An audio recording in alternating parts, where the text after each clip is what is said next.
ಸರ್ಕಾರಕ್ಕೆ ಈಗಲೂ ಸಹ ಎಚ್ಚರಿಕೆ ಕೊಡ್ತಾ ಇದ್ದೇನೆ. ನೀವೇನು ಆ ದುರಂಕಾರದಲ್ಲಿದ್ದೀರಿ, ಆ ದುರಂಕಾರ ಸ್ವಲ್ಪ ಇಳಿರಿ ನೆಲಕ್ಕೆ. ಆಕಾಶದಲ್ಲೇ ಇದ್ರೂ ಗೊತ್ತಾಗಲ್ಲ. ಸ್ವಲ್ಪ ನೆಲಕ್ಕೆ ಇಳಿದು ಓಡಾಡಿದ್ರೆ ಜನಗಳ ಮಧ್ಯದಲ್ಲಿ ಆಗ ನಿಜವಾದ ಇದು ಗೊತ್ತಾಗ್ತದೆ. ಎಷ್ಟು ಜನ ಮಂತ್ರಿಗಳು ಎಷ್ಟು ದಿವಸ ನಿಮ್ಮ ಕ್ಷೇತ್ರಗಳಿಗೆ ಹೋಗಿದ್ದೀರಿ? ಎಷ್ಟು ದಿವಸ ಹೋಗಿ ಜನಗಳ ಜೊತೆಲಿ ಕಷ್ಟ ಸುಖ ಕೇಳಿದ್ದೀರಿ?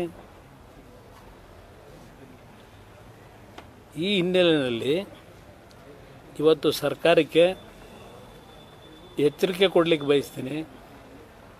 ಅಷ್ಟು ಸುಲಭ ಇಲ್ಲ, ನೀವು ತಿಳ್ಕೊಂಡಿರ್ಬೋದು.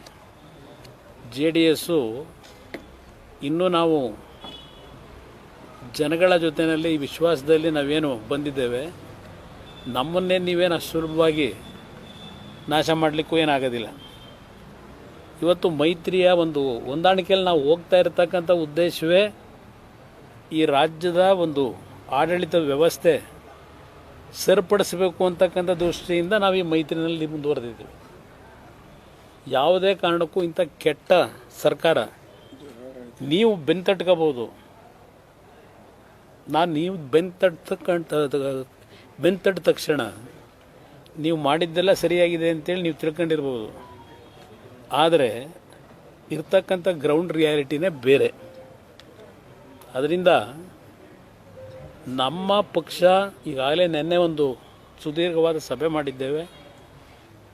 ಇಡೀ ರಾಜ್ಯದಲ್ಲಿ ಪಕ್ಷದ ಸಂಘಟನೆಗೆ ಇವತ್ತು ಯಾವ ರೀತಿ ಚಾಲನೆ ಕೊಡಬೇಕು ಅಂತಕ್ಕಂಥದ್ದು ಸುದೀರ್ಘವಾಗಿ ನಿನ್ನೆ ಚರ್ಚೆ ಮಾಡಿದ್ದೇವೆ. ನಾನು ಸಹ ಇನ್ನೊಂದು 15 ದಿವಸಗಳ ನಂತರ, ದೀಪಾವಳಿ ನಂತರ ಇಡೀ ರಾಜ್ಯದಲ್ಲಿ ಪುನಃ ನನ್ನ ಪಕ್ಷದ ಕಾರ್ಯಕರ್ತರಿಗೆ ವಿಶ್ವಾಸ ಮೂಡಿಸ್ತಕ್ಕಂಥ ಜನತೆಗೆ ವಿಶೇಷವಾಗಿ ನಮ್ಮ ಕೃಷಿ ವಲಯಕ್ಕೆ ಒಂದು ಆತ್ಮವಿಶ್ವಾಸ ಮೂಡಿಸ್ತಕ್ಕಂಥ ರೀತಿಯಲ್ಲಿ ಸಂಘಟನೆಗೆ ಚಾಲನೆ ಕೊಡ್ತಕ್ಕಂಥ ನಿರ್ಧಾರ ನಿನ್ನೆ ದಿನ ಮಾಡಿದ್ದೆ.